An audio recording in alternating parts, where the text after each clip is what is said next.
Iranian schoolgirls give the finger to clerical leaders as they join the uprising against the regime. Young Iranians are taking off their hijabs and giving the middle finger to portraits of their clerical leaders in classrooms as a mass uprising against Tehran's regime spreads to schools. Video footage posted online this week showed schools waving and turning portraits of Iran's leaders to the wall in classrooms. As with older women in Iran, they have also refused to wear headscarves in some schools, protesting the rules enforced by the regime's morality police. Footage has emerged of a group of schoolchildren in the town of Karaj, near Tehran, chasing an education official off premises while throwing empty water bottles at him and chanting "Shame on you."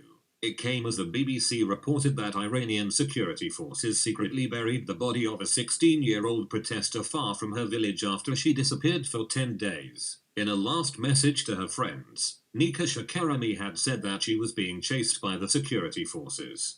Her relatives told the BBC that when they went to identify Nika's body, they were only allowed to see her face briefly, raising suspicions that she may have been killed by the authorities. Security forces then stole the body and buried it in a distant village, relatives said. Iran has been hit by unprecedented protests over the past 2 weeks that began in response to the death in police custody of Mahsa Amini after she was arrested for improperly wearing a hijab. The demonstrations quickly evolved into a full-blown campaign to topple the supreme leader, with protesters engaged in street battles with riot police in dozens of cities. Many protesters have chanted "Death to the dictator," among other similar slogans, in direct reference to Ayatollah Ali Khamenei. Iran has launched a brutal crackdown on protesters and severely restricted access to the internet, but that doesn't seem to have deterred many Iranians. In recent weeks, Iranian women have been cutting their hair in protest and burning their hijabs in street bonfires.